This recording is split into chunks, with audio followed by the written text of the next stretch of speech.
Tudo bem, pessoal? Bem-vindos para mais um Fala Dudu. Não esquece de curtir, divulgar, visitar aí as nossas outras mídias, visitar o porquê nas outras mídias sociais. Mas hoje é dia de falar de economista, e o economista da vez é o Vernon Smith.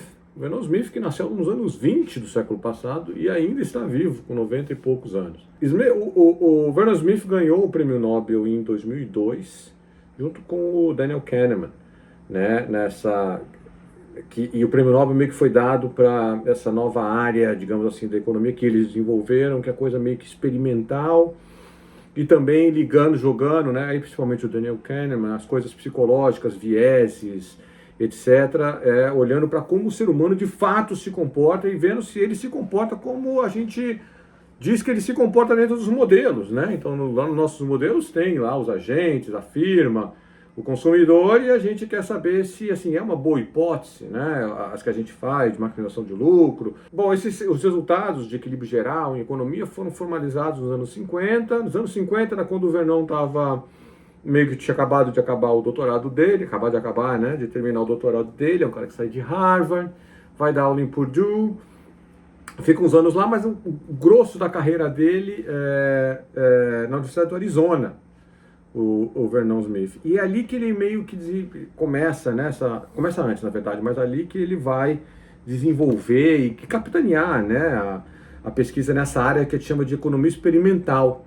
Então, o primeiro artigo é dos anos 50, não vou lembrar exatamente, talvez 1955, em que ele chega e fala, olha, a gente tem esses modelos e tudo, mas vamos tentar fazer isso em laboratório, né? Assim, medicina, ou quando você vai testar um remédio, ou você quer saber se efeitos colaterais, etc., vai lá e faz um laboratório, junto com um ratinho. Com física é fácil, né? Bota o experimento controlado.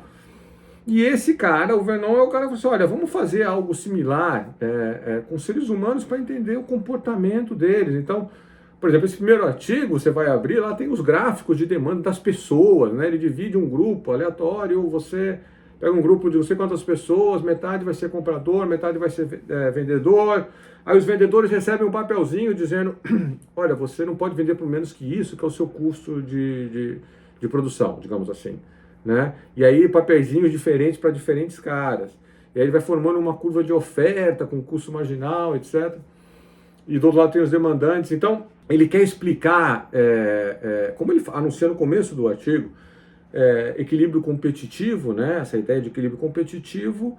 E ele diz também, em algum lugar, ele fala que eu estava dando aula do curso de Introdução à Economia e eu queria meio que uma coisa mais concreta para explicar para os alunos como é que acontece, né, esse equilíbrio em economia, das trocas, né, o vendedor, o comprador. E aí, num certo ano lá, ele dava um curso, ele falou, olha, hoje a gente vai fazer assim, pegou os alunos, né, dividiu metade vai ser demanda, metade vai ser oferta, vamos ver como que a gente interage até chegar no preço de equilíbrio. Então foi um cara que falou, que trouxe essa pegada, né, de laboratório para economia. Já ali, quando ele começa a fazer isso, já tinha algumas coisas de teoria dos jogos aparecendo em experimento, né? Então você quer testar, sei lá, se um equilíbrio é um equilíbrio de Nash, as pessoas entendem, quando elas vão jogar, de fato elas jogam o equilíbrio de Nash ou não. Então estava começando, né, era uma área incipiente, e ele falou, por que a gente não pode fazer isso para o mercado competitivo também? E essa é a contribuição do Vernon para a literatura econômica. Ele é um cara, acho que conhecidamente um economista liberal, digamos assim, liberal tendendo aos austríaco, desculpa, então aquele liberal mesmo.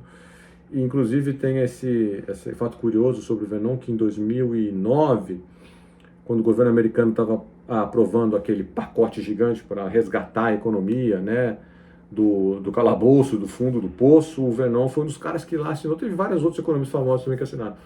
Mas o Vernon Smith foi um dos que assinou e falou assim, não use o dinheiro público para resgatar ninguém. É uma posição bem liberal, né, no sentido de que, vamos evitar moral hazard lá para frente. Se os caras tomaram risco e aí o banco quebrou, a gente vai deixar o banco quebrar. Não resgata ninguém, para poder, assim, os agentes econômicos se disciplinarem para decisões futuras, né? Então, esse é um debate muito mais complexo do que isso, mas o Vernon é um cara que se colocou a vida toda, né, como um economista, de fato, bastante liberal e não querendo muita intervenção do governo, principalmente para salvar um cara que tomou risco excessivo, etc. Tá bom? Então, a gente se fala no próximo Fala Dudu. Até lá. e divulga o nosso conteúdo aí. Abraço.